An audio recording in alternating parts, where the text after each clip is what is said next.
مسترد کرتا ہے۔ اس پر بیرسٹر علی ظفر صاحب نے کہا کہ اب تو ایک اور سنگین مسئلہ پیدا ہو گیا ہے۔ بینچ نے پوچھا وہ کیا، تو بیرسٹر صاحب نے کہا کہ کوئی بھی جج اپنے ذاتی معاملے میں فیصلہ نہیں سنا سکتا، اور جسٹس امین الدین صاحب اور جسٹس نعیم اختر افغان صاحب کی بینچ پر موجودگی پر اعتراضات ہیں، لہٰذا یہ دونوں ججز کیسے فیصلہ دے سکتے ہیں؟ اور اعتراض جب ججز کمیٹی کی تشکیل پر بھی ہو تو جسٹس امین الدین بطور کمیٹی رکن کیسے فیصلے کو جائز قرار دے سکتے ہیں؟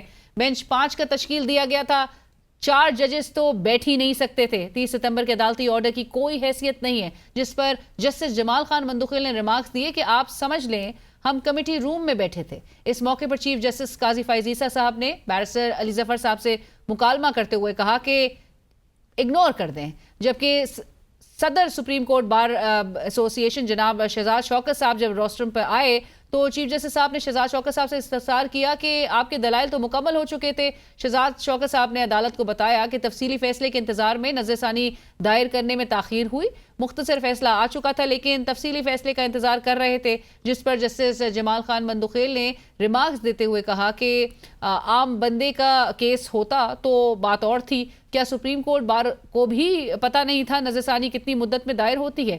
کیس کی سماعت کے دوران اس وقت صورتحال یکسر سنگین ہو گئی ناظرین جب پی ٹی آئی سے تعلق رکھنے والے وکیل جناب مصطفین کاظمی صاحب روسٹرم پر آئے اور کہا کہ یہ 5 رکنی لارجر بینچ غیر آئینی ہے، غیر قانونی ہے، 2 ججز کی شمولیت غیر آئینی طریقے سے ہوئی ہے۔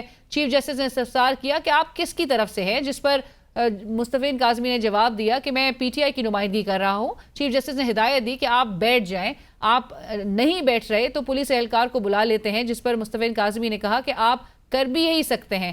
چیف جسٹس نے عدالت میں سول کپڑوں میں موجود پولیس اہلکاروں کو ہدایت دی کہ اس جنٹلمین کو باہر نکالے۔ جواب میں مصطفین کاظمی نے کہا کہ باہر ہمارے 300 وکیل کھڑے ہیں، دیکھتے ہیں کیسے ہمارے خلاف فیصلہ دیتے ہیں۔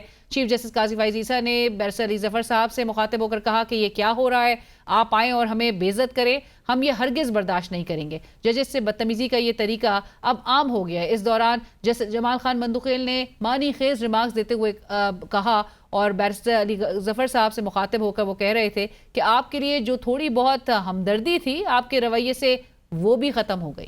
اور ناظرین، ایران کا اسرائیل پر بیلسٹک میزائل سے گزشتہ روز حملہ کیا جانا یہ ہمیں کیا بتا رہا ہے، اور جو ریٹیلیشن اب اسرائیل کی طرف سے کیا ایکسپیکٹ کی جا رہی ہے، کتنے اس کے امکانات ہیں، امکانات مشرق وسطیٰ میں جنگ چھڑنے کے کس حد تک بڑھ چکے ہیں، اور جو ایران میں جس طرح کی سیلیبریشنز نظر آ رہی ہیں وہ ہمیں کیا بتا رہی ہیں۔ اس وقت ہمیں جوائن کرے وقار رضوی صاحب، ماہر بین الاقوامی امور، جیو پولیٹیکل آپ اینالسٹ ہیں، صحافی ہیں۔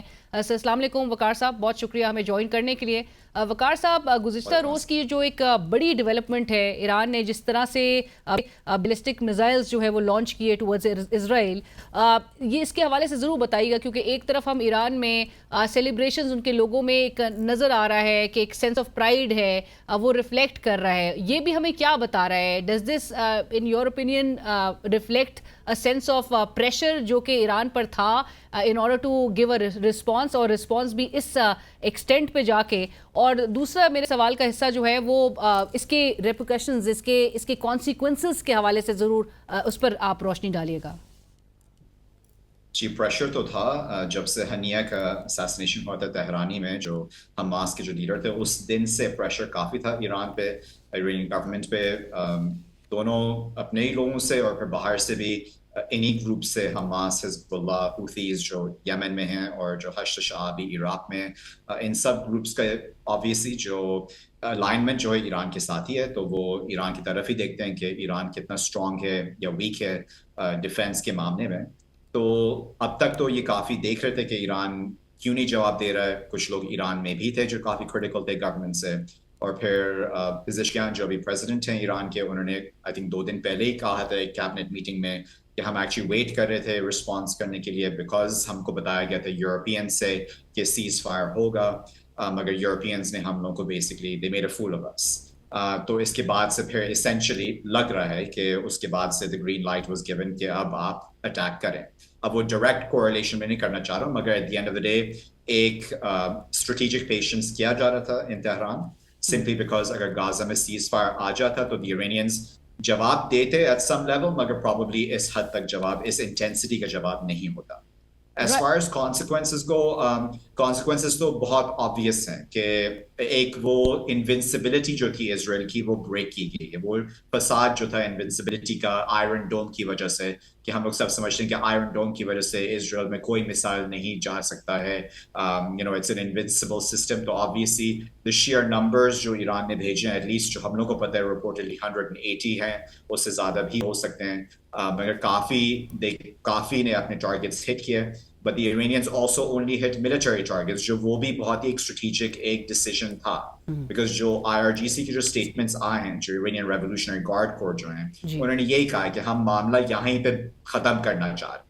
ہم نے civilians نہیں مارے آپ کے, ہم نے صرف آپ کے military installations مارے, اور وہ بھی military installations جو ہم believe کرتے ہیں were involved in the killing of Nasrallah, were involved in the killing of Haniya. وہیں سے planning ہوئی تھی, وہیں سے جو بھی ڈرونز فلائی کیے تھے یا جو بھی ایمونیشن یوز کی گئی تھی ان اسپیسیفک اٹیکس میں, وہ وہاں سے نکلے تھے. تو the Iranians have been very specific and strategic in this. But Waqar صاحب, simultaneously now Israel has vowed to respond to it.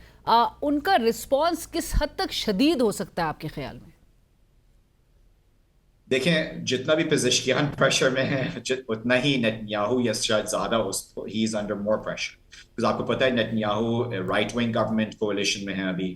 ان کے جو رائٹ ونگ منسٹرز ہیں بہت ہی ایکسٹریمسٹ ہیں. وہ لوگ تو چاہتے ہیں, انہوں نے بہت اوپنلی بھی کہہ چکے ہیں کہ جو سدرن لیبنان کے جو ریجنز ہیں وہ they want to take it over. آپ نے شاید دیکھا بھی ہوگا آن لائن کہ کچھ سیٹلمنٹس کی جو کمپنیز ہوتی ہیں they've already started showing advertisements for settlements in southern Lebanon, کہ آپ گھر بنا سکتے ہیں southern Lebanon میں, because وہ لوگ اب کہہ رہے ہیں greater Israel کا پارٹ یا حصہ southern Lebanon بھی آتا ہے according to them. تو یہ اتنا جو پریشر ہے نیتنیاہو پہ, تو obviously کوئی نہ کوئی تو رسپانس اس کو کرنا ہے, unless and until امریکہ یا برٹن یا جو یہ جو ممالک جو ہیں جو allied ہیں اسرائیل کے ساتھ, they try to calm the situation. because آپ یہ بھی سمجھ سکتی ہیں کہ اگر اٹیک ہو گیا ایران پہ, اور جو اگر worst case scenario تو nuclear installations پہ جو اگر اٹیک ہوگا, تو the Iranians will not take that lying down. Iranians already کہہ چکے ہیں کہ آپ ہم کو پھر سے اٹیک کریں گے تو پھر تو آپ basically سمجھ لیں جنگ شروع. We will retaliate again. تو back and forth اب ایک دو دفعہ کے بعد تو جنگ proper شروع ہو ہی جائے گی. سو وقار صاحب, آپ کا اس پہ اس کو تمام چیزوں کو مد نظر رکھتے ہوا آپ کیا سمجھتے ہیں کہ مشرق وسطیٰ میں بالخصوص یہ جنگ چھڑنے کے کتنے امکانات ہیں؟ امکانات تو بہت ہیں, مگر وہ ہے کہ behind the scenes جیسے آپ بھی سمجھتی ہیں diplomacy must be happening at a very fast pace. Specially میں سمجھ رہا ہوں جو ریجنل کنٹریز ہیں, جو عرب ممالک ہیں, جو خلیجی ممالک ہیں, بیکاز اسپیشلی امارات کو دیکھ لیں. امارات is literally across the waters from Iran. جو بھی ایران میں اٹیکس ہوں گے وہ امارات پہ ضرور افیکٹ ہوگا, and it's a trading hub. وہ نہیں چاہتے کہ اتنی انریسٹ انہی کے بارڈر پہ ہو. And then the other countries of course is well, جو خلیجی ممالک ہیں وہ بھی نہیں چاہتے. تو for this specific reason I feel like Washington میں بہت زیادہ پریشر ڈال رہے ہوں گے یہ لوگ. لابینگ بہت زیادہ ہو رہی ہوگی. بائیڈن obviously اس نے کہہ چکا ہے کہ is very pro Israel. کاملا Harris بھی کہہ چکی ہے کہ they will defend Israel to whatever extent necessary. مگر وہ کہنے کی بات ہوتی ہے. behind the scenes I'm sure تھوڑا سا وہ ریال پالیٹک بھی تھوڑا سا یہ لوگ سمجھ رہے ہیں کہ اگر Israel does go all out تو اس کے معنی کیا ہو. Right, thank you so much Waqar صاحب, بہت شکریہ آپ کے تجزیے کے لیے, and thank you for joining us. Waqar Rizvi ہم سے بات کرے تھے, جیو پولیٹیکل اینالسٹ ہیں, آلسو جرنلسٹ. اور اسی کے ساتھ ہی بڑھیں گے ہم ایک بریک کی طرف. بریک کے بعد جب واپس آئیں گے, سپریم کورٹ میں 63A ریویو کیس جو ہے آج جاری رہا, اس میں اہم جو ڈیولپمنٹ سامنے آئی اور اہم ریمارکس سامنے آئے ہیں, اس حوالے سے گفتگو ہوگی ایک بریک کے بعد.